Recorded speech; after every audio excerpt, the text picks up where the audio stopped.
아, 요한계시록 좀 계속 이어서 하겠는데요. 오늘 4장 상황을 좀 다시 한번 보도록 하겠습니다. 그리스도인에게 가장 높은 곳은 어딜까요? 세상 사람들에게 가장 높은 곳 어디냐 그렇게 묻는다면 어딜 가리킬까? 태양 쪽을 가리킬까? 아니면 지구 바깥 어느 은하계 중심을 가리킬까? 아니면 은하계들이 모인 은하군의 중심인 우주의 어느 한 곳 중심이라고 생각되는 방향, 거기가 가장 높은 곳일까요? 아마 이러한 지식도 없는 분들이라면 이렇게 말하겠죠. 별들의 세계? 아니, 별들의 세계보다 더 높은 영역, 아마 거기가 가장 높은 곳일 거예요. 그러나 우리들은 알아요. 가장 높은 곳 할 때는 장소적인 것을 얘기하는 것이 아니라 어떤 곳? 하나님의 보좌가 있는 곳. 이게 가장 높은 곳이죠. 장소, 거리 뭐 이런 것이 우리에게는 문제가 안 돼요. 하나님에게는 그런 개념 자체가 어때요? 3차원, 4차원을 만드셨기 때문에 시간도 있는 것이고 거리도 있는 것이고 장소도 있는 것이죠. 그러니까 하나님께서 그걸 창조하셨잖아요. 공간도 창조하시고 시간도 창조하셨으니까 어디 우주 어디 저편 우주 바깥 어디라고 하는 말 자체가 그리스도인들에게는 가장 높은 것은 아니에요. 그리스도인들에게 있어서 가장 높은 것은 차원들을 만드신 차원의 하나님, 바로 아버지 하나님의 보좌가 있는 영역, 하나님의 임재가 있는 영역이 가장 높은 곳인 줄 믿습니다. 하나님이 계신 곳, 하나님의 임재가 나타나는 곳이 여기라면, 그렇다면 여기가 가장 높은 곳이에요. 아멘입니까? 내 차원, 인간 차원은 굉장히 낮은 것이죠. 그러나 하나님의 차원은 굉장히 높은 것이죠.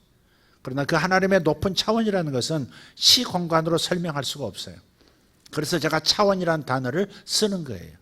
하나님이 여기에서 가장 높으신 그분께서 임재해 계신다면 여기가 가장 높은 차원의 장소고 보좌 앞에 우리가 모여 있는 거예요. 우리가 항상 그 믿음을 가지셔야 돼요. 눈으로 볼 때는 공간이지만 눈을 감고 믿음의 눈으로 보면 높으신 하나님의 임재가 있다면, 그것이 느껴진다면 여러분은 가장 높은 곳에 올라온 거예요. 할렐루야. 4장 첫 번 시작할 때 하나님의 성령께서 감동하셨죠. 이리로 올라오라. 하늘에 열린 문이 있는데 다른 차원으로 하나님께서 요한을 부르시죠. 그래서 여기 있다가 갑자기 다른 차원으로 들어간 거예요. 바로 그런 방식으로 웜홀을 통해서 다른 우주로 이렇게 빠져나가듯이, 우주 안에서도 웜홀을 통과하면 다른 은하계로도 나가고 우주 반대편으로도 갈 수 있잖아요. 이론상, 천문학, 천체 물리학 이론상으로는 웜홀을 통과하면 다른 차원, 다른 공간으로 갈 수 있어요. 그런데 사도 요한은 지금 뭘 경험해요? 다른 차원으로 점프하는 것을 경험한 거예요. 이리로 올라오라 하는 순간에 다른 차원으로 들어선 거예요. 그래서 다른 차원이 보이는데 하나님의 보좌가 있고 하나님 보좌 주변에 무슨 일인가가 일어나고 있는 거예요. 하늘 보좌 주변에서 무슨 일이 벌어지고 있어요? 네. 자, 4장을 찬찬히 한번 보겠습니다. 보좌 앞에 7 등불이 나타나요. 보좌 앞에 7 등불이 나타납니다. 7 등불은 뭘까요? 하나님의 7 영이라 그랬어요. 하나님의 영이면 하나님인데 하나님이 7이란 말이에요? 왜 7이라는 숫자를 붙였죠? 이것도 상징이죠. 하나님의 완전하심. 7은 완전을 뜻하죠.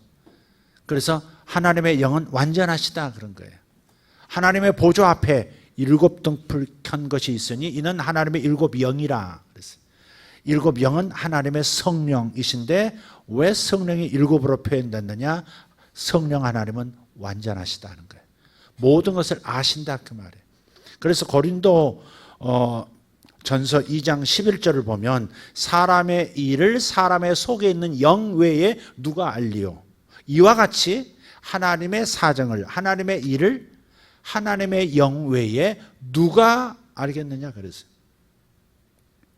하나님의 영 외에 하나님 아버지께서 하시는 일을 모른다는 거예요. 뒤집어서 얘기하면 성령님은 하나님의 하시는 모든 일을 알고 계신다는 거예요. 하늘 보좌에서 역사하시고 계획하시고 이루시려고 하는 그 모든 것들을 성령 하나님은 즉시 하시는 거예요. 함께 하시는 거예요. 사실은 삼위일체 하나님은 함께 하시는 거예요. 함께 일하시고 함께 아시고 함께 계획하시는 분이세요. 그래서 보좌 앞에 곧바로 일곱 등불, 즉 하나님의 성령님이 계신다 하는 것을 말씀하고 있어요. 왜 등불이라고 표현했어요? 알려주시기 때문에, 계시해 주시기 때문에. 하나님 아버지께서 나에 대해서 가지신 계획들을 알려주시기 때문에 등불인 거예요. 등불이 켜지면 보이잖아요. 하나님에게 등불이 필요할까요? 하나님에게는 등불이 필요 없죠. 그러나 왜 하나님의 영, 성령께서 등불이라고 표현이 되었느냐 하는 게 바로 우리를 위한 거죠. 보게 해주시는 것이죠. 알게 해주시는 것이죠. 사람의 속사정, 내 속에 무슨 일이 벌어지고 있는지를 알게 해주세요. 때로는 꿈을 통해서 내 속에서 어떤 일이 벌어지고 있는지, 내 몸 안에서 혹은 내 마음 안에서 어떤 괴로움이 있는지, 어떤 소망이 움직이고 있는지 그걸 알게 해주세요. 그래서 등불로 표현된 거예요. 또 하나님의 계획을 우리에게 계시로서 알게 해주세요.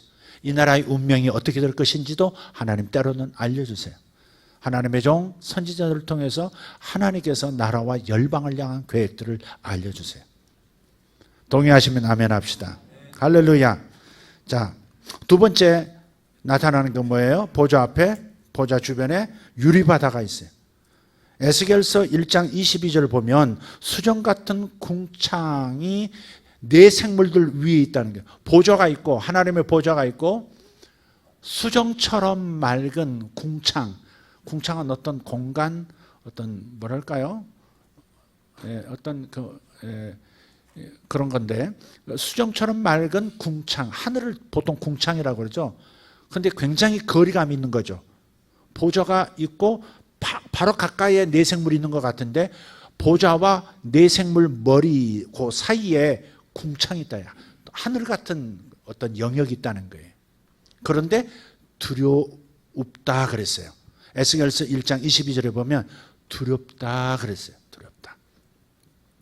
근데 그거를 지금 요한계시록에서는 뭐라 그래요? 4장에서 유리바다라 그랬어요. 유리바다. 유리바다란 말은 실제 바다를 말하는 게 아니고 뭐라 그랬어요? 물두멍을 말한다. 성막에 있는 물두멍을 말하는데 유리로 만든 수정 같은 어떤 유리바다인데, 그건 이 유리바다라든지 그 다음에 궁창이라는 뜻은 뭐냐면 이 분리를 말해요. 분리. 하나. 그러니까 내 생물은 어마어마한 어떤 정말 기이하게 생긴 능력의 천사이지만 피조물에 불과하다는 거예요. 조물주와 피조물 사이는 건너갈 수 없는, 영원히 건너갈 수 없는 뭔가가 있는 거죠. 조물주는 조물주고 피조물은 피조물인 거예요. 그래서 피조물 입장에서 가장 보좌 가까이 있다는 내 생물들조차도 하나님을 바라보니까 두렵다. 이게. 왜 두려워요? 하나님은 하나님이시기 때문에. 그래서 하나님과 나 사이에는 분명하게 구별이 있고 분리가 있어요. 그분이 내 안에 오셨지만, 그러나 하나님과 나 사이에는 하나님과 하나님이 지으신 존재라는 그 건너뛸 수 없는 격차가 있는 거예요. 그래서 두려운 거예요. 우리는 먼지에 불과하다. 우리는 지어진 존재에 불과하다. 그분이 후 부르시면 사라질 수밖에 없다. 그래서 두렵게 느껴지는 거예요. 그래서 내 생물들이 자기 머리 위에 보좌와 자신 사이에 궁창을 바라보면서, 수정 같은 궁창을 보면서 두렵다 그런 거예요. 지금 요한도 그것을 지금 느끼고 있는 겁니다. 느끼고 있어요. 자, 유리바다가 있고요. 또 세 번째, 내 생물들이 나와요. 얼굴이 사자 같고, 또 송아지 같고, 사람과도 같고, 그 다음에 독수리 같아요. 그런데 에스겔서 1장에서는 어떻게 나와요? 한 존재가 앞은 사자고, 또 옆은 송아지고, 또 한쪽은 사람이고, 또 뒤쪽은 독수리고. 여러분 생각해 보세요. 하나님 앞에가 천국에 갔는데, 여러분이 죽어서 천당 갔어요. 갔는데 앞에는 사자고 옆은 독수리고 이쪽은 송아지고 이쪽은 사람이고 그런 생물이 6날개를, 2날개가 아니고 6날개 가지고 이렇게 날개 안팎에 전부 눈들이 가득하고 그런 거 보면 그 신비하다고 느끼겠어요? 괴물 같다고 느끼겠어요? 한번 상상해 보세요. 자, 이건 뭘 말하느냐 하면 사자는 모든 야생 동물의 대표예요. 소는 가축의 대표예요. 독수리는 날짐승의 대표예요. 사람은 하나님이 지으신 모든 피조물의 영장이죠. 만물의 영장이라고 그러잖아요. 그래서 만물의 영장인 인간을 말하는 거예요. 다른 말로 하면 이 네 종류의 사라는 숫자 자체가 땅을 의미하고 지어진 피조물을 의미하고 이 세상을 의미하는 거예요. 이 세상에 있는 대표되는 생명체들을 이렇게 보여줌으로써 이 네 생물의 용모를 통해서 뭘 가리키는 거예요? 만물, 자연을 얘기하는 거예요. 하나님께서 당신이 지으신 모든 만물, 모든 자연, 이 세상 한복판에 당신의 보좌를 정하셨음을 얘기하는 거예요. 이게. 이해가 되셨으면 아멘 합시다. 천당에 가면 그런 게 보인다고 그런 모습으로 내 생물이 있다고 생각하지 말고 그것은 요한이 본 것은 분명히 그 환상 자체는 실제이지만 환상의 내용은 비유요 암호인 거예요. 하나님께서 요한들을 알아들으라고 보여주신 특별한 상징적 환상이지 그 자체가 실제로 있다는 말을 하는 게 아니다 이 말이죠. 이해가 되셨으면 아멘 합시다. 하나님께서 이런 수준으로 당신의 보좌를 정하시고 계신다고 하는 것은 참 우리가 좀 하나님을 우습게 만드는 거예요. 그것은 상징으로서 보여주시는 거예요. 자, 이 세상의 모든 피조물이 사자, 송아지, 사람, 독수리의 네 생물, 6날개 가진 네 생물들로 표현되고 있다 하는 겁니다. 네 번째는 24보좌들이에요. 24보좌는 24장로들로 대표되는 교회를 말해요. 교회가 24장로로 나타나고 있는 거예요. 여러분 에스겔이 1장에서 이사야가 6장에서 하나님 보좌의 임재를 경험했을 때 24장로 나타나지 않아요. 그런데 여기에 24장로가 나타나요. 성경의 맨 끝자락에 예수가 오신 다음에, 즉 예수님에 의해서 완전히 하나님 보좌 앞으로 나아가게 된 구약의 성도들과 신약의 성도들의 대표성을 지닌, 그러니까 구약 12지파 대표, 신약 교회 대표인 12사도, 그래서 24명의 장로들이 하나님 보좌 앞에서 면류관을 쓰고 있는 모습으로, 즉 교회를, 구약과 신약의 교회를 대표해서 24장로가 있다는 겁니다. 다른 말로 하면 하나님의 보좌는 교회에 계시는 거예요. 하나님의 보좌는 교회 중심에 계세요. 할렐루야. 우리는 항상 예배할 때 24장로처럼 하나님을 모시고 예배를 드리고 있는 거예요. 육체로는 공간밖에 사람밖에 안 보이지만 영의 눈으로 본다면 우리는 하나님의 보좌 앞에서 하나님을 모시고 경배하고 기도하고 선포하고 있는 겁니다. 할렐루야. 위대한 거죠. 위대한 거죠. 여러분 자주 이 환상, 요한의 환상, 에스겔의 환상을 빌어서 예배를 하시길 바랍니다. 그 환상 자체는 분명히 하나님 보여주신 실체니까. 내용은 다른 것을 상징하고 있다 하더라도 이 상황은 실제로 하나님이 요한에게 보여주신 거니까 요한의 입장에서 요한과 함께 예배드리면 그 장엄한 예배 속에 몰입할 수 있을 것이고 임재하신 하나님의 능력을 이렇게 받아들이기가 아주 효과적으로 받아들이기가 쉬워질 거예요. 이 천상의 예배의 모습, 보이지 않는 영의 세계의 예배 모습을 그대로 차용해서 예배 드리시면 되겠어요. 그 다음에 또 뭐가 나와요? 보좌 주변에 번개와 음성과 우레소리가 있다 그랬어요. 천둥소리죠. 번개, 음성, 무슨 소리가 나요. 그리고 우레소리가 있어요. 이것은요, 구약의 시내산에서 하나님께서 시나이산에 임하셨을 때 그때 번개가 임하고 번개가 하늘에서 콱 이렇게 막 땅과 연결이 되고 거기에 막 캄캄하면서도 천둥 소리가 들리고 거기서 하나님의 음성이 막 들리고 막 그러잖아요. 바로 그것을 연상하게 해줘요. 이것은 하나님의 엄유하심을 말하는 거예요. 하나님의 엄위하신. 여러분 옛날에 징기스칸 군대가요, 비만 오면 꼼짝을 못했다 그러잖아요. 초원이라 계속 끝없이 말을 타고 달리는 곳이 몽골이고 한데, 그래서 벌판에서 칼 들고 막 전진하면요, 그대로 그냥 피르침 역할을 하니까 막 때리거든요. 벼락이 꽝 때리고 막 번개가 휩싸버리면요, 그대로 새까맣게 타죽고 말과 함께 죽어버리고. 그러니까 무슨 폭탄 떨어지니까 이 징기스칸 군대가 가장 그 겁없는 유럽을 다 지배해버리고 아시아를 정복해버린 역사상 가장 넓은 땅을 소유했다고 하는 징기스칸 군대가 비가 오고 천둥치는 날만 되면 꼼짝을 못했다. 전부 쇠붙이 바깥으로 하죠. 칼도 내려놓고 뭐 몸에 붙은 거 막 장식들 막 방패 그런 거 멀리하고 막 그랬다 하잖아요. 움직이지도 못하고 꼼짝도 못, 납작 엎드리고, 서 있는 놈이 먼저 벼락 맞는다. 그래가지고 전부 땅에 엎드려가지고 안 맞으려고, 벼락 안 맞으려고. 그러니까 번개, 우레소리, 이것은요 하나님의 위엄과 하나님의 권능과 하나님의 그 장엄하심을 표현하는 거예요. 이게 거기에 또 하늘을 울리듯이 음성이 들린다는 말이에요. 보좌 앞에서 바로 이런 것을 지금 본 겁니다. 근데 이 세 가지로 듣죠. 3이라는 숫자가 왜 번개와 음성과 우레소리만 있었을까? 다른 것도 있을 수 있죠. 빛이 막 나타나고 그럴 수도 있잖아요. 그런데 이 셋만 얘기한 것은 왜 그래요? 3은 하나님의 숫자이기 때문에 그래요. 하늘의 숫자, 신의 숫자, 삼위일체 하나님의 숫자이기 때문에 그렇습니다.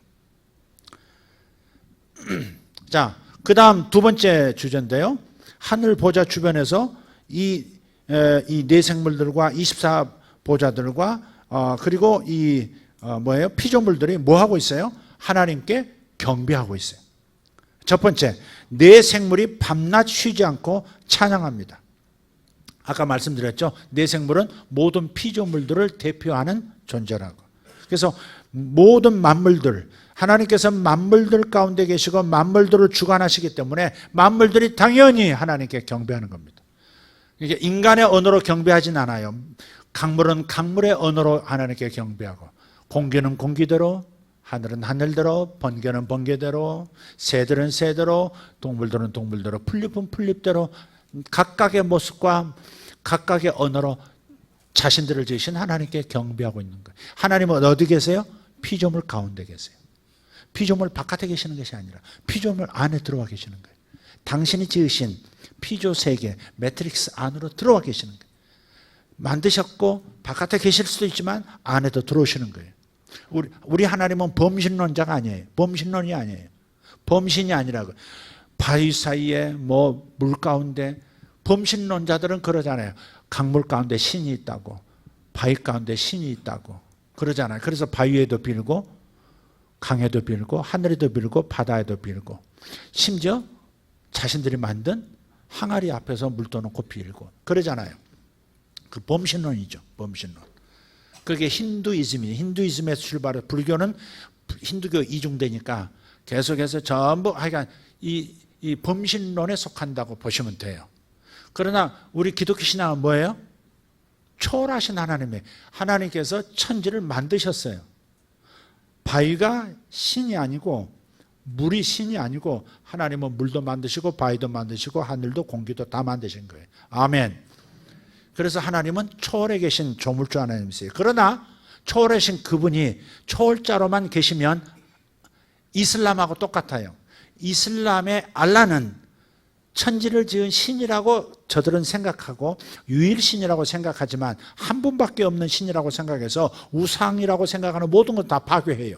불상도 파괴하고 힌두교 모든 신전도 파괴하고, 이슬람에 걸리면 다 파괴해버려요. 극단적 이슬람 다 파괴합니다. 우상숭배라는 거죠. 그러면서 우리하고 똑같아요. 그러나 이슬람의 알라는 초월해서 이제 지어놓고 알아서 살라는 거예요. 그래서 무슨 일이 벌어져도 그냥 신에게 구하거나 도와달라고 말할 수가 없어요. 그냥 인샬라, 신의 뜻대로. 자식이 죽어도 인샬라, 폭탄 테러가 일어났어도 인샬라, 신의 뜻대로. 다 뭐든지 지들이 해놓고 신의 뜻대로야 또. 그러니까 초월신으로만 남으면 안 돼요. 그러나 우리 하나님, 우리가 믿는 삼일체 하나님은 초월하신 아버지 하나님이시면서 인간의 모습으로 이 땅에 오신, 당신이 지으신 피조세계 안으로 들어오신 내재 신이시기도 해요. 초월 신이시면서 내재하신 분. 그렇다고 해서 범신론이 아니에요. 초월하신 분이니까 이 땅에 오셨고, 그리고 성령으로 아예 하나님의 형상대로 지은 당신의 그릇 인간 안에 들어와 사세요. 그래서 인카네이션 하셔서 내재하신 신이에요. 초월신, 내재신. 이해가 되시면 아멘 합시다. 바로 그거예요. 우리 하나님은 바로 그런 분이세요. 그런 분이세요. 우리와 함께도 계시고 우리를 초월해 계시는 분이시고, 피조물과 조물주 사이에는 두려운 간격이 있다는 것. 그러나 그럼에도 불구하고 우리를 친구 삼아 이 땅에 오시고 우리를 집 삼아 들어와 영원히 거주하시는 그런 하나님. 우리 하나님은 정말 좋으신 하나님이신 것이죠. 할렐루야. 경배하는데 밤낮 쉬지 않고 찬양을 하고 있습니다. 밤낮 쉬지 않고 만물이 돌아가는 동안에는 모든 것이 24시간, 낮도 찬양하고 밤도 찬양하고 해도 찬양하고 별들도 찬양하고 어두움도 찬양하고 밝음도 찬양하고 계속 그러는 거죠.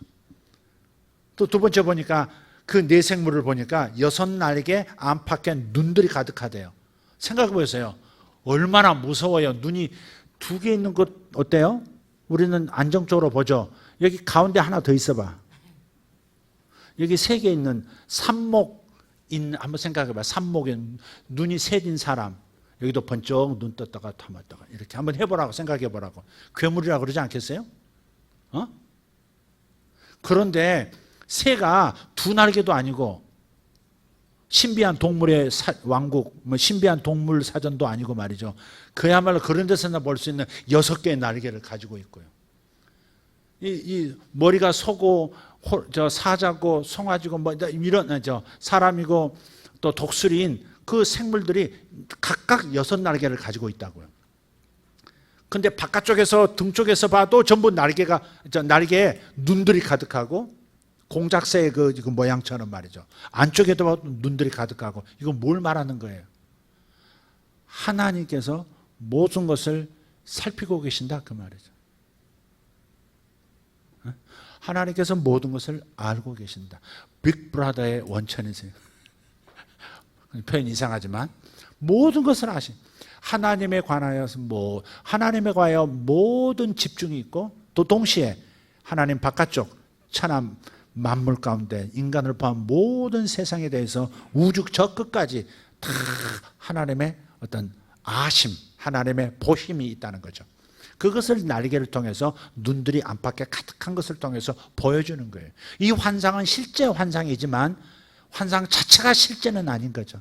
이해는 하셨죠?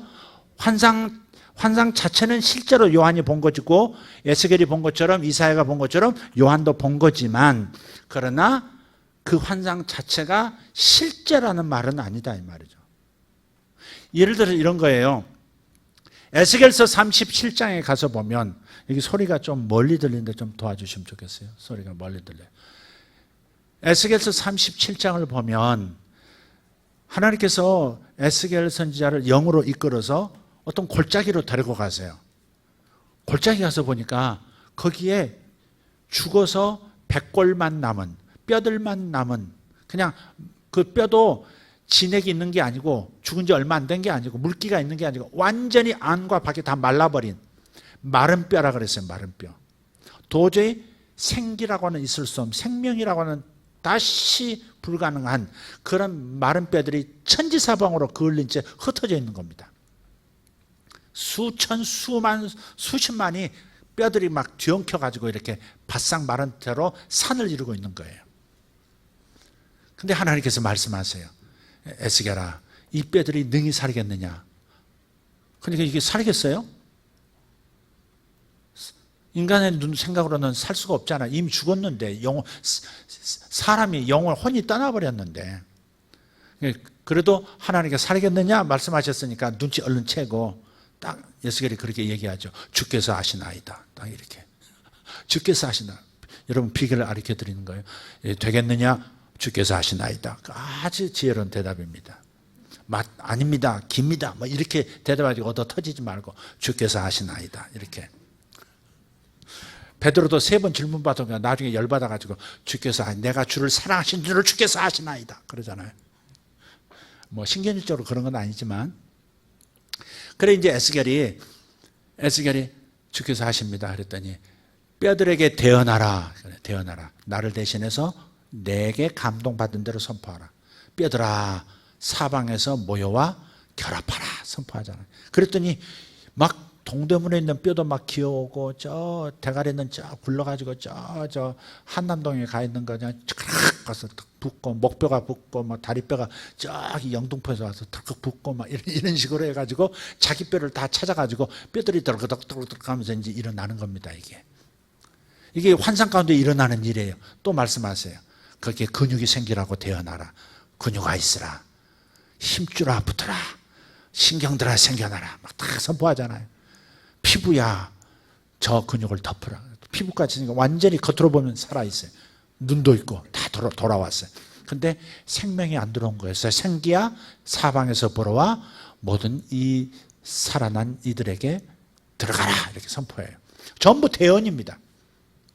대언했더니 살아있는 큰 군대가 됐더라 이거죠.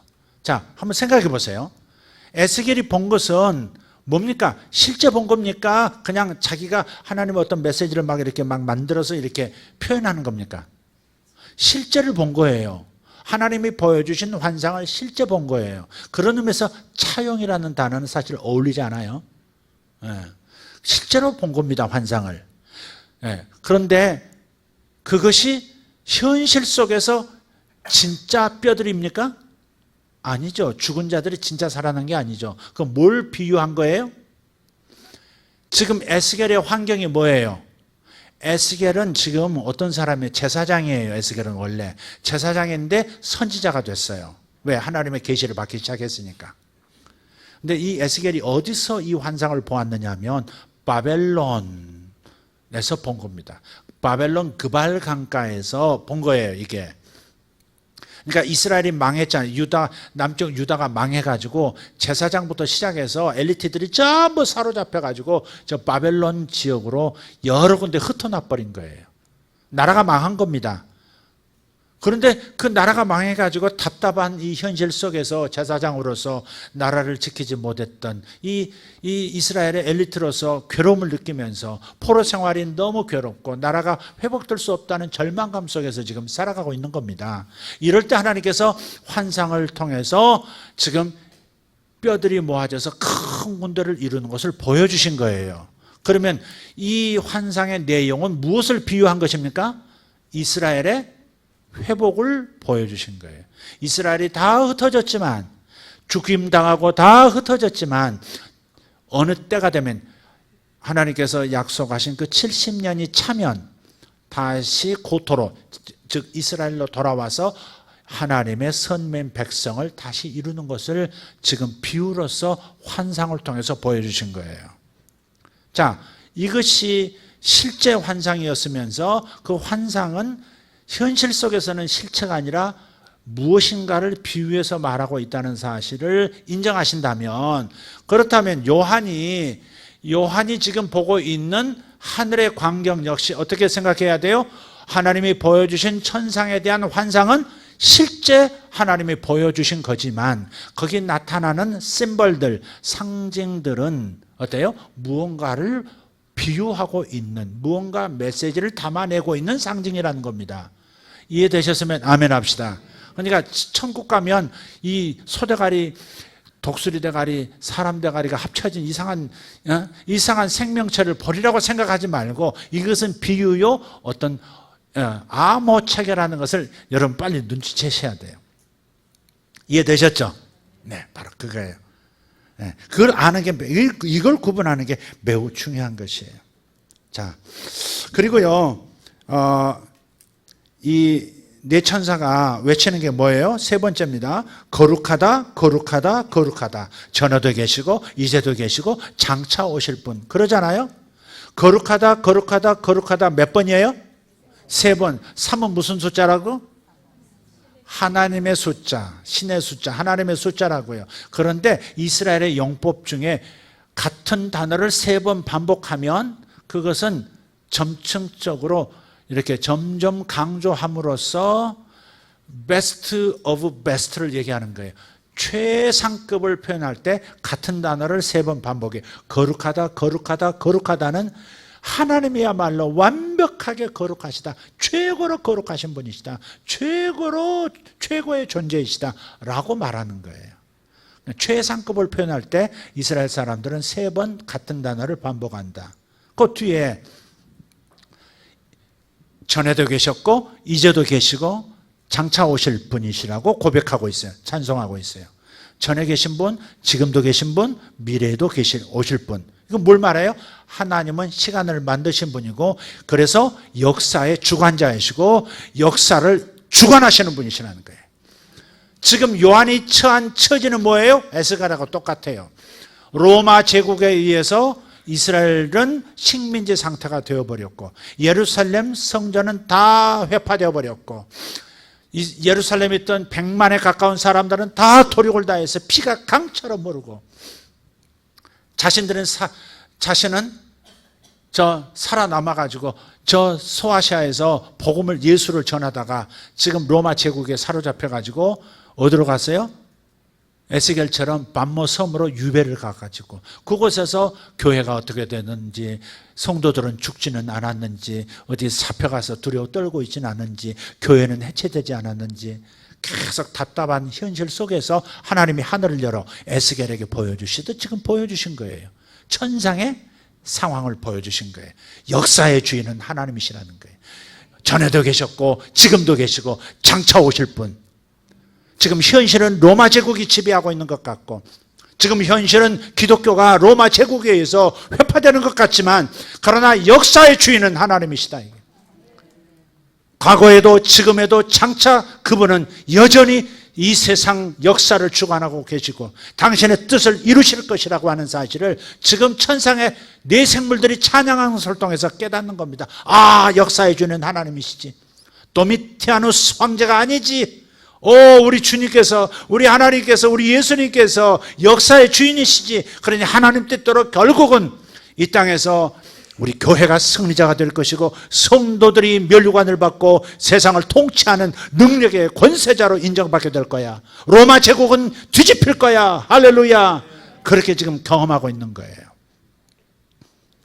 그러니까 이 상황 속에서, 요한의 상황 속에서 하늘이 열렸다는 것은 지금 이 한 사람의 지도자에게 이 하늘의 세계에서 주님께서 통치하고 계신다는 사실을 깨닫게 함으로써 평온함을 주고 확신을 주고 그래서 자기가 맡고 있는 성도들에게 편지를 보내서 안온케 하고 안심하게 하고 과거도 계시고 지금도 계시고 장차 오실 예수 그리스도께서 이 땅의 왕으로서 역사하고 계신다는 사실을 성도들에게 확신시켜 줌으로써 위로를 받고 미래를 향하여 더 전진할 수 있도록 신앙을 배신하지 않고 끝까지 예수를 따라갈 수 있도록 도전을 주는 겁니다. 그러니까 요한계시록의 목적은 그래서 읽는 자가 복이 있고 듣는 자가 복이 있고 할렐루야 지키는 자가 복이 있다는 마음에 지키는 자가 복이 있다는 거예요. 요한계시록은 읽고 무서워해가지고 벌벌 떨라고 주신 책이 아니라 이 말이죠. 정말 어느 그 순간에 일어나서 적그리스도가 온 교회를 다 집어삼키고 성도들은 그냥 코너에 몰려가지고 중내 산해할 때 짜잔 주님께서 공중에 오셔서 우리를 하늘로 끌어올리는 이러한 계획을 말씀하는 게 아니다 이 말이죠. 그러니까 종말론에 잘못 심취한 사람들은 이 세상은 전부 네거티브하게 봐요. 드디어 종말의 때가 왔다. 중동에 제3차 대전이 일어난다. 그래서 이제 지구는 끝났다. 재림이 가깝다. 자꾸 이런 식으로 생각해 버린다고요. 적그리스도가 무슨 표를 줘가지고 전부 이마에나 오른손에 바코드 해가지고 바코드가 아니라 이제 뭐라 그러지 그거? 침 묻어가지고 그래가지고 지배하고 그런 생각을 한단 말이죠. 그런 식으로 요한계시록을 읽어버린단 말이에요. 그러니까 요한계시록이 싫어요. 읽기가 무섭고. 근데 한번 처지를 바꿔서 생각해보면 에스겔 입장에서 본 그 하늘의 광경은 에스겔에게 얼마나 큰 용기를 주었겠어요. 바벨론에 사로잡혀 와서 나라를 잃어버린 이 애국자 제사장이 다시 소망을 갖도록 하나님 하셨지 않겠어요? 요한은 어땠어요? 로마 제국이 그렇게 강력해도 결국은 하나님 손에서 망하겠구나. 결국 교회가 로마를 정복하겠구나. 할렐루야. 기독교가 로마를 정복시키겠구나. 그러고서 그때부터, 바로 그때부터 천상의 그 예배 광경을 보면서, 하나님이 주인이신 것을 보면서, 역사의 주인이신 걸 보면서 그때부터 기도가 달라진 거예요. 주님 우리 좀 살려주세요. 주님 우리 좀 도와주세요. 이렇게 기도한 게 아니고, 하나님은 왕이시다. 하나님은 통치자시다. 이제부터 하나님께서 우리와 함께 이 땅의 왕으로, 이 땅의 제사장으로 우리와 함께 이 땅을 다스리도록 주님께서 역사하실 것이다. 로마 제국 아무것도 아니다. 할렐루야. 로마 황제 아무것도 아니다. 그런 기도를 하기 시작하고 그런 선포를 하기 시작하니까 결국 어떻게 돼요? 로마 제국이 망했을 뿐 아니라 망하기 200년 전에, 약 200년 전에 기독교가 로마 제국의 국교가 되잖아요. 예수가 우리의 주인이시고 예수가 바로 로마 제국의 황제이시다라고 선언하게 됐잖아요. 할렐루야. 언제부터? 요한의 계시 때부터. 그때부터 기도가 달라졌거든요. 그래서 우리가 항상 기도할 때 이 땅에서 기도하고 막 주님 제발 좀 도움을 좀 주세요 이렇게 기도할 게 아니다 이 말이죠. 주님, 주님과 우리 사이에 사탄이 막 가로막고 있어가지고 우리 기도도 올라가지 못하고 막 이러는데 주여 이 마귀를 어떻게 좀 치워주시옵고 뭐 자꾸 이렇게 기도한다 이 말이죠. 영적 전투를 이런 방식으로 하면 안 돼요. 영적 전쟁은 우리가 땅에서 하는 것이 아니고 하늘이라는 위치, 보좌 앞에서 하는 거예요. 가장 높은 곳에서 아래를 내려다보면서 사탄의 머리를 밟으면서 깝대기 벗기면서 그러면서 하는 거예요. 제가 얘기했잖아요. 장어 있잖아요. 장어. 우리 삼촌이 우리 아버지 폐결핵 걸리셨을 때 이 매형 좀 살린다고 장어를 시골에서 잡아가지고요. 바다 장어를 잡아가지고 그냥 와서 양동이에 담아와서 광주 집에 와서 잡더라고요. 근데 이렇게 판때기가 있고 판때기 아래 대못을 이렇게 하나 박아놨어. 거꾸로 대못을 박았어요. 장어 한 마리 꺼내가지고 이렇게 보니까 장어 한 마리 꺼내가지고 머리를요 그 못에 팍 박아버려. 그러니까 못에 박아버리니까는 막 꿈틀꿈틀하면서 해도 빠져나가요? 못 나가요. 절대 빠져나갈 수 없습니다. 그런 다음에 목을 싹 이렇게 칼로 이렇게 피부를 이렇게 가른 다음에 딱 잡고 벗기니까요 껍질이 쫙 벗겨져. 그런 다음에 머리 딱 잘라내고 요거 배가르고 뭐 해가지고 요리 잡수세요 매형 이렇게 하더라고. 근데 그 기억이 지금 생생해요. 하나님 그걸 보여주신 것 같아요. 저한테 어렸을 때. 그게 로마서 16장 20절에 로마서 16장 20절에 사실 예수님께서 머리를 밟으셨잖아요. 창세기 3장 15절 예언 말씀. 여인의 후손은, 즉 예수는 내 머리를 밟을 것이요 사탄 너의 머리를 밟을 것이요 그랬단 말이에요. 그런데 로마서 16장 20절은 뭐라 그래요? 평강의 하나님께서 너희 발 아래서 사단을 속히 상하게 하실 것이다. 그러니까 주님이 머리 밟고 있는 동안에 몸뚱이는 우리가 짓밟는 거야. 그러니까 우리는 항상 기도할 때 영적 전쟁을 하는 심정으로 기도할 때는 보좌 앞에서 아래를 내려다보고 명령하듯이 기도하는 거예요. 기도는 선포도 있고 명령도 있어요. 너의 일은 무너질 것이다. 아멘. 바벨론 제국은 무너질 것이다. 로마 제국 무너질 것이다. 할렐루야. 사악한 김정은 정권, 김일성 3대 세습 정권은 무너질 것이다. 중국의 독재 정권 무너질 것이다. 할렐루야.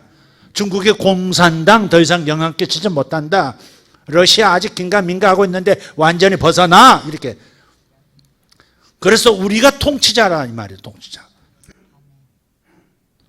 24장로들이 면류관을 쓰고 있어요. 교회가 면류관을 쓰고 있다는 건 뭘 말해요? 통치와, 면류관이란 말은 통치자를 말하는 거 아니겠어요? 통치와 승리를 말하는 거예요. 교회는 항상 승리하고 통치하게 돼 있어요. 아멘입니까? 하나님을 의지하고 하나님과 동역해서, 그리고 교회가 이 세상을 다스리면, 이 세상 문화들을 다스리고 이 세상의 여러 영역들을 다루기 시작하면, 그러면 하나님의 역사가 일어날 것이고 하나님의 뜻이 이 땅에 이루어지기 시작할 것이고 하나님의 뜻이 연예계 안에 이루어질 것이고 하나님의 뜻이 정치계 안에 이루어질 것이고 하나님의 뜻이 경제계 안에도 이루어질 것이고 하나님의 뜻이 교육계 안에 하나님의 뜻이 과학계 안에 하나님의 뜻이 경제계 안에 일어난다 이 말이죠. 그것이 바로 통치고 그것이 승리인 거예요. 멸류관은 누가 쓴다? 교회가 쓴다 이 말이에요. 교회는 기도로 다스리는 거예요. 어디서 기도? 보좌 앞에서 기도해요. 5장 들어가서 보세요. 24장로들이 성도들의 기도를 지금 향연처럼 하나님 앞에 올리고 있어요. 24장로들이 모든 성도들의 기도가 보좌 앞으로 올라가서 응답으로 쏟아지도록 바로 보좌 앞에서 기도하고 있다고요. 기도는 보좌 앞에서 하는 거예요. 이 땅에서 하는 게 아니에요. 몸은 땅에 있지만 내 영은 하늘에서 기도하는 것이고 내 마음은 하나님 보좌 앞에서 기도하는 거예요. 그래야 힘 있는 기도, 믿음의 기도, 능력 있는 기도가 나오는 것이죠. 찬양도 보좌 앞에서 하는 것이고 이곳에서 지치고 고단한 심정으로 눈물 찔찔하면서 하는 게 아니에요. 물론 가끔 은혜 받을 때 눈물 흘리세요. 그렇지만 보좌 앞에서도 눈물 흘려요. 순교자들이 눈물 흘리고 그러잖아요. 근데 주님께서 닦아주신다 그러잖아요. 요한계시록 22장 닦아주신다고. 눈물도 흘릴 수 있지만은 그냥 주님이 돌보지 않아서 비참한 심정으로 눈물 흘리는 게 아니에요. 주님의 사랑에 감격해서 주님이 함께 하시니까 너무 감사해서 이 어려운 세상이지만 육체는 고단하지만 내 영을 보좌에 예수와 함께 앉으신 그분 앞에서 내가 찬양하고 선포하고 기도하는 겁니다. 그래야 능력 있는 기도가 되는 것이에요. 그래서 우리는 더 높은 곳으로 올라가서 그곳에서 상황을 변화시켜야 돼요. 우리는 이곳에서 상황을 변화시키는 사람들이 아니에요. 나는 이 땅에서 이 현장 속에서 몸은 움직이고 생각도 하고 말도 하지만은 우리가 하나님 앞에 기도하고 찬양하고 예배할 때는 이 땅에서 하는 것이 아니라 하늘에서 하는 거예요. 내 마음이 하늘로 가서 내 마음이 보좌 앞으로 가서 내 마음이 저 높은 차원에서 아래 차원을 바꿔버리는 거예요. 이 심정으로 기도하는 거예요. 그리고 그 믿음대로 되는 겁니다. 사람의 힘으로 어떻게 무화과나무를 마르게 할 수 있습니까? 죽일 수 있습니까? 그러나 주님은 항상 보좌에 앉으신 그분의 권세를 생각하시고 하늘 차원에서 너 열매 없다, 그러니까 사라져야 되겠다, 쓸모없다 딱 선포하니까 뿌리부터 잎사귀까지 다 말라버리잖아요. 죽어버리잖아요. 하늘의 차원에서 생각하고 하늘의 차원에서 상황을 판단하고 하늘의 차원에서 모든 것을 아시는 성령님의 감동을 받고 무엇을 선포하고 무엇을 기도할 것인가를 그때그때 받아서 기도하고 선포하면 그 일이 땅에서 일어난다 이 말이죠. 성도들이 너무 이런 영적 현실을 몰라요.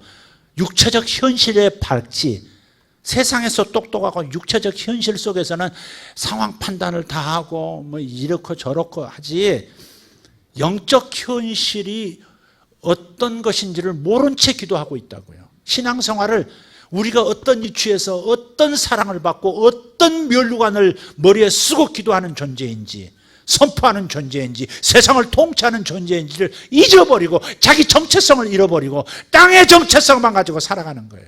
나는 왜 사장이 못 되나? 나는 왜 이렇게 능력 있는 사람이 못 되나? 나는 왜 돈을 많이 못 버나? 나는 왜 이렇게 미련한가? 자꾸 땅의 현실 속에 갇혀가지고 땅의 눈으로만 생각하고 땅의 눈으로 상황을 판단하니 무엇이 상황을 변화시킬 수 있겠습니까? 더 높은 차원 하늘 보좌의 역사 속에서 도도하게 당신의 능력을 흘러보내시면서 우리와 함께 역사하시는 바로 그분과 함께 선포하고 기도하고 예배하면 이 땅의 현실은 바뀌는 거죠. 할렐루야. 그래서 이제는 내가 산 것이 아니요 갈라디아서 2장 20절 이제는 내가 산 것이 아니요 아멘.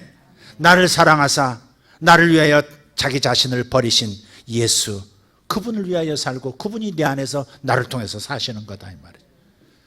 그러니까 우리는 하나님의 동역자인 거예요. 우리는 하나님의 동역자예요. 내가 움직이면 그분도 움직여 주시는 거예요. 물론 내가 내 마음대로 움직이면 그분은 같이 동행하시진 않아요. 그러나 내가 그분의 뜻을 따라서 그분의 감동을 입으면서 말하고 움직이면 그분도 같이 움직이시고 그분도 내 말을 보증하셔서 그 말이 이루어지게 하시고 이상한 일이 일어나도록 처자한적 삶을 살아갈 수 있도록 만들어주는 거예요.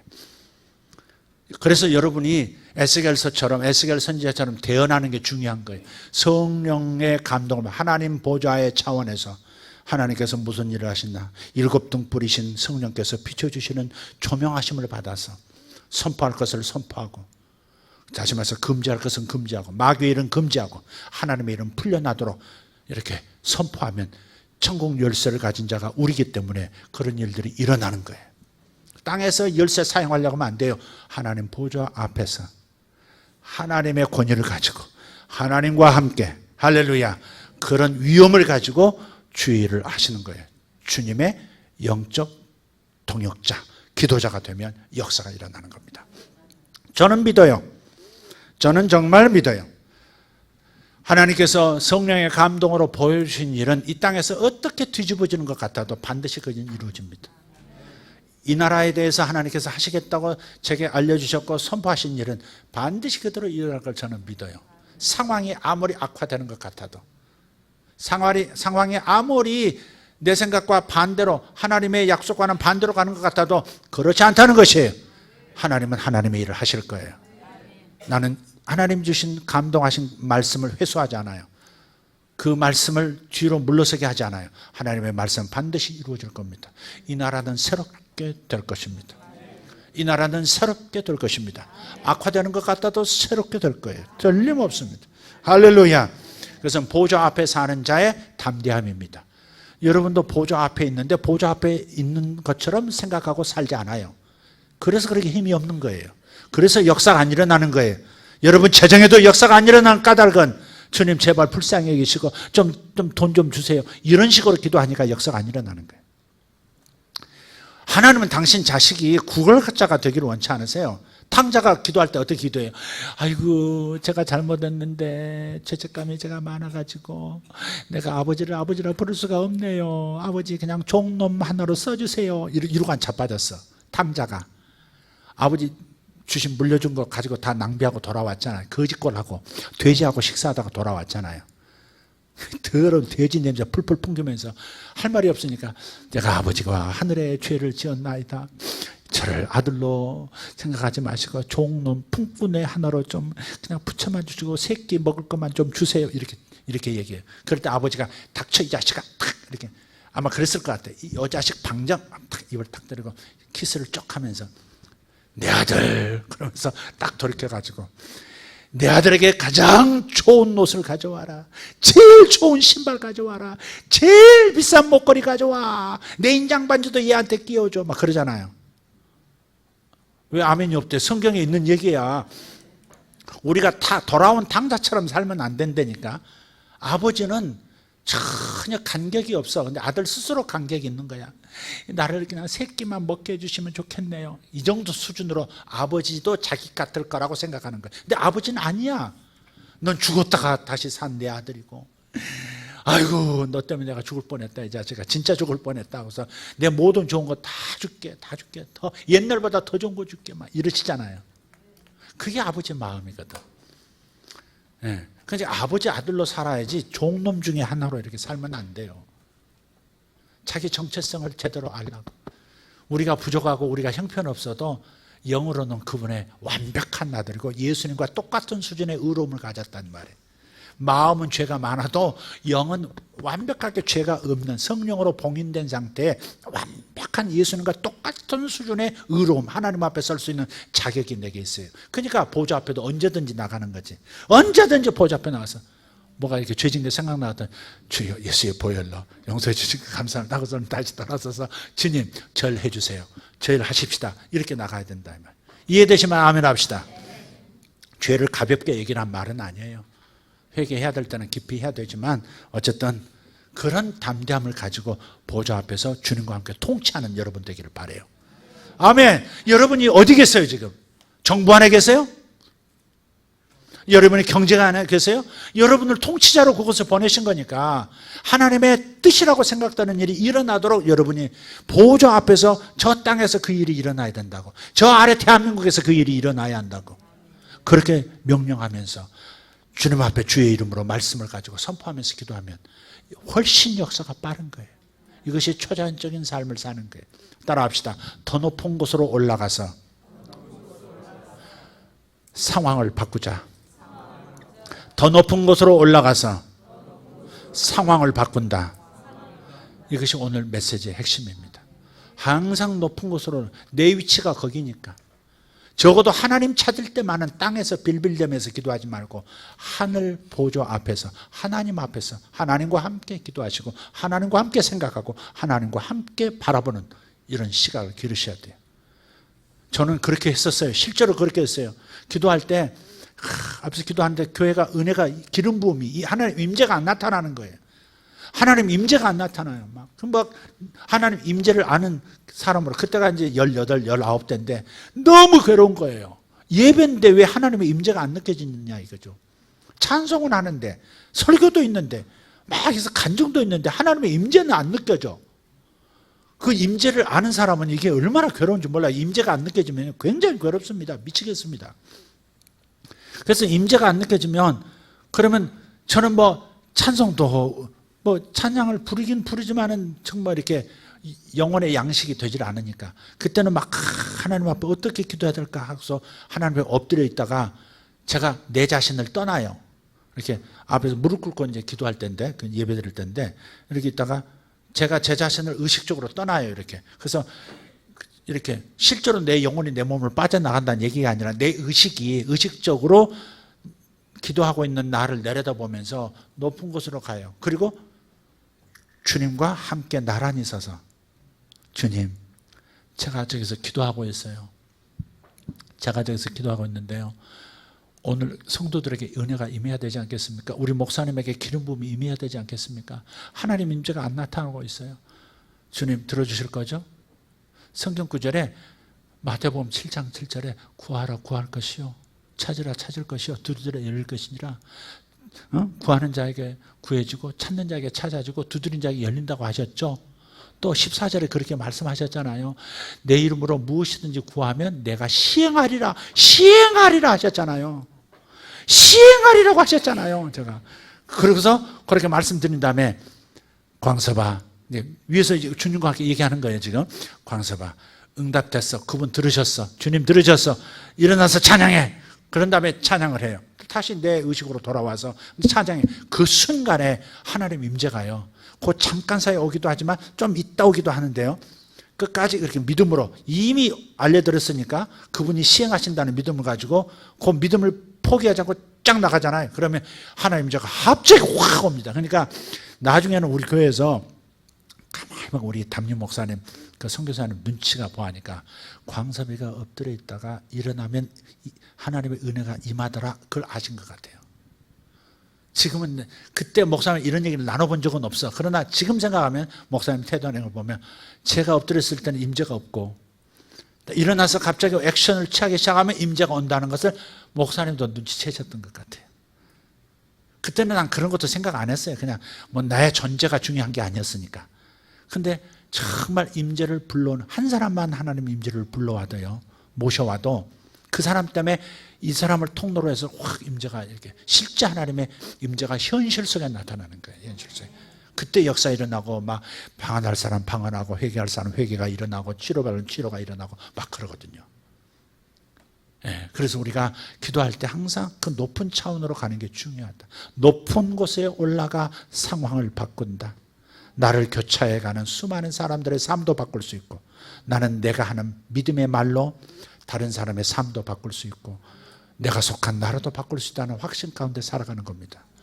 그래서 한 사람이 중요한 것이고, 하나님의 임재를 알고 하나님께 기도하는 법을 알고 자기 정체성을 알고 높은 곳에 올라가서 기도할 줄 아는 바로 그런 한 사람이 중요한 거예요. 여러분 모두가 그렇게 되기를 예수 이름으로 축복합니다. 다 같이 일어나십시오. 하나님 감사합니다. 더 높은 곳에 올라가 상황을 바꾼다. 우리 그리스도인들이 항상 생각하고 의식해야 할 영역, 더 높은 곳에서 상황을 바꿀 수 있다. 우리가 지금 보좌 앞 7등 뿌리신, 7등불로 나타나신 성령님 앞에 있나이다. 위대하신 하나님, 위대하신 하나님, 위대하신 하나님, 위대하신 하나님,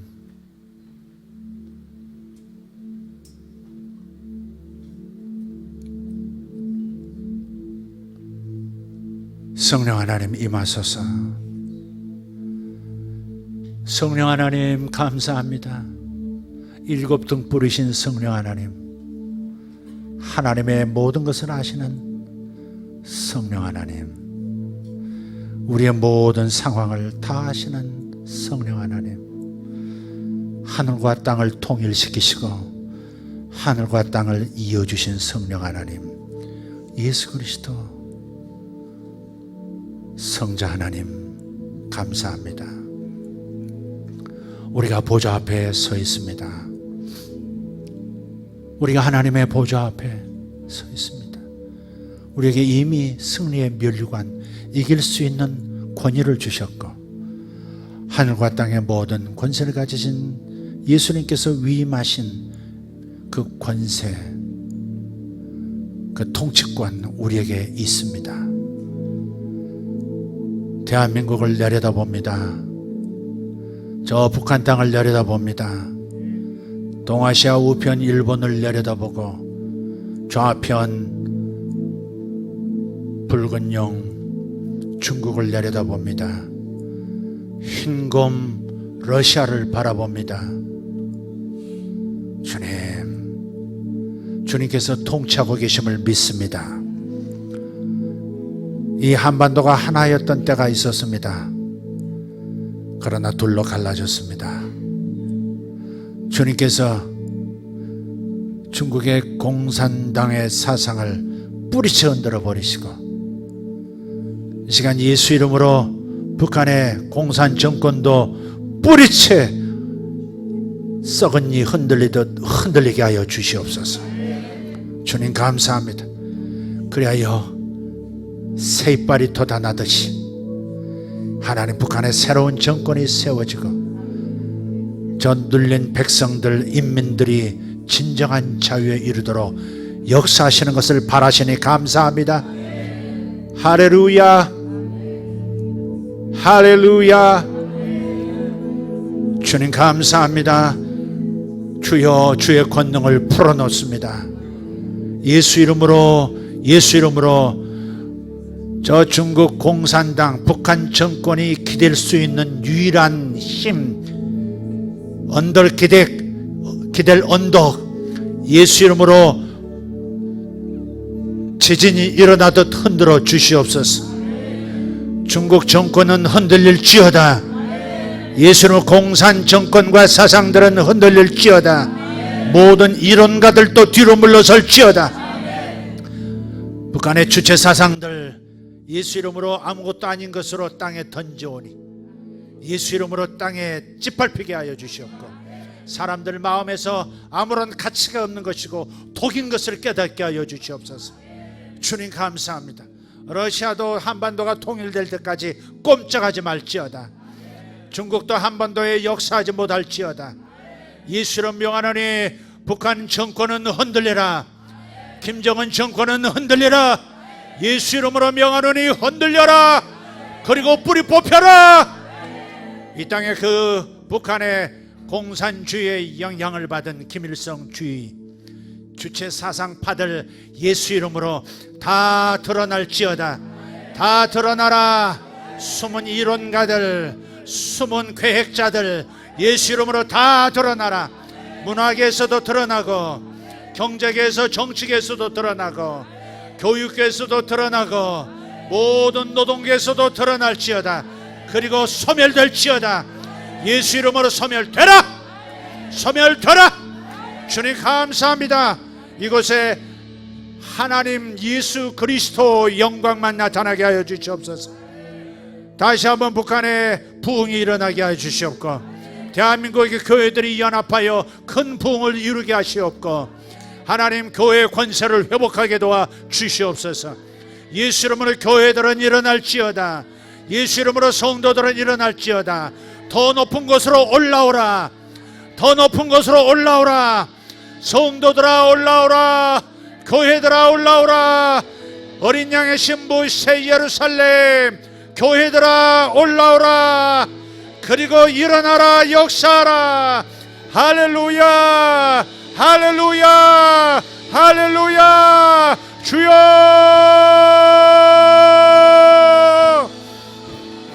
아멘. didros pasen. Immarade belen shalalatia labaratia rabas. Urabatia mandalatia labaras surabaratia rabas. Eshandalatia labaratanaras. Ishanaradia rabak.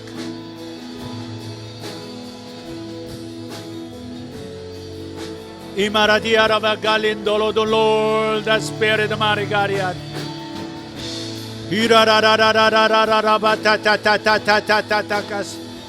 Watitala tatatatatatatatatatatabakara sorabaradia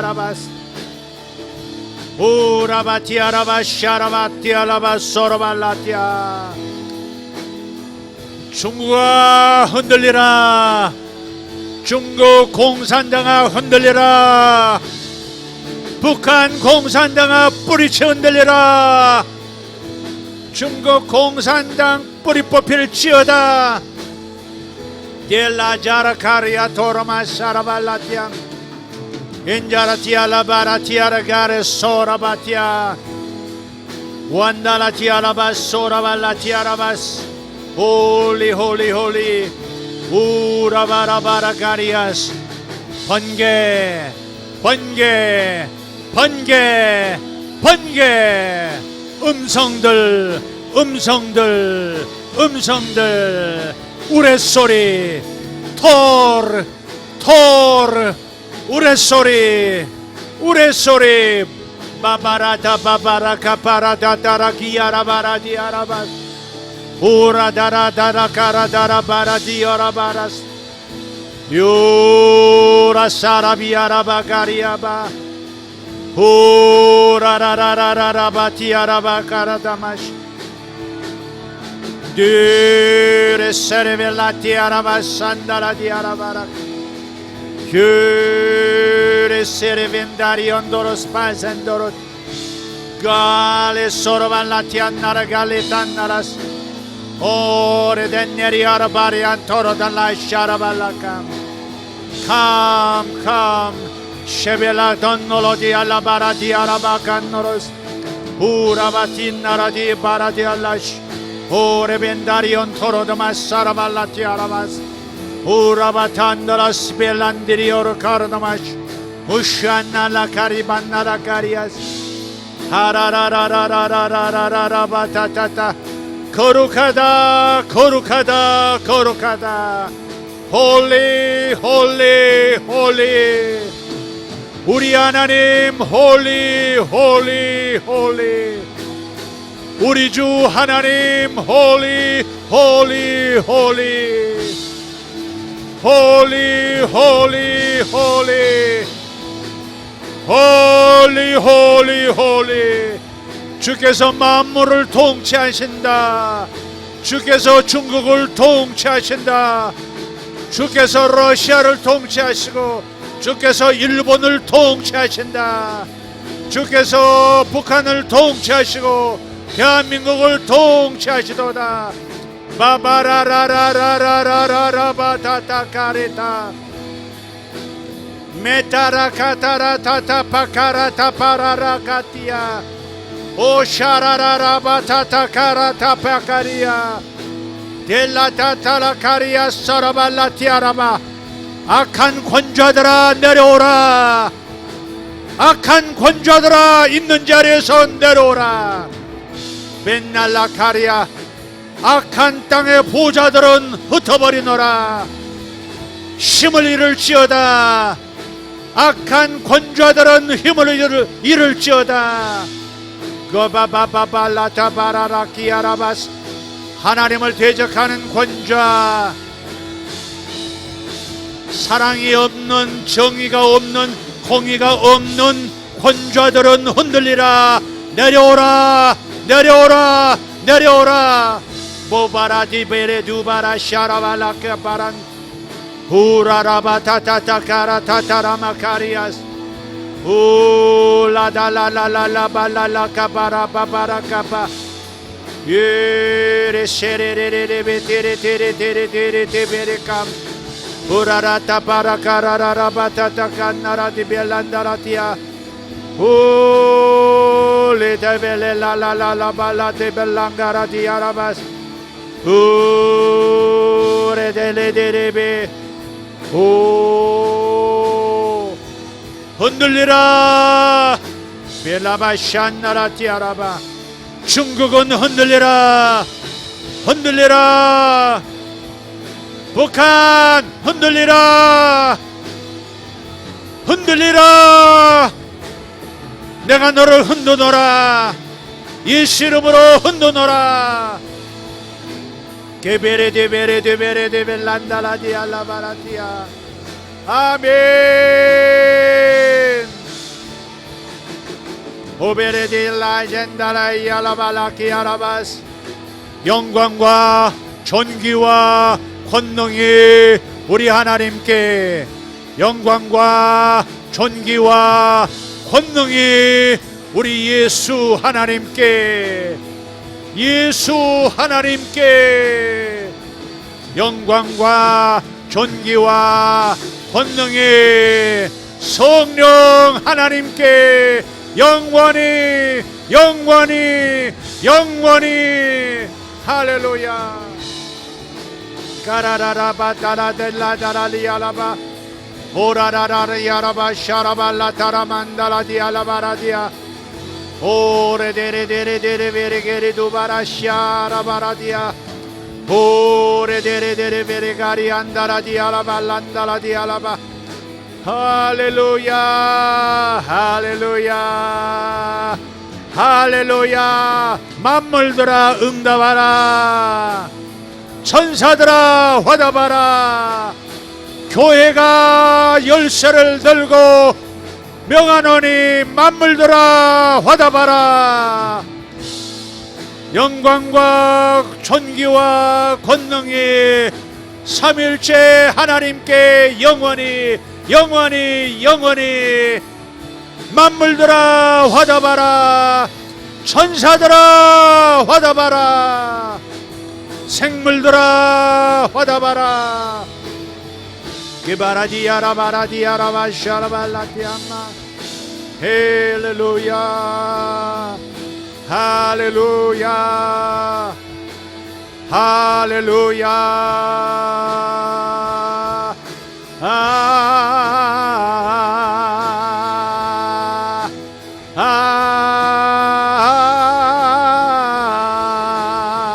라벨라벨라벨라바바바라바바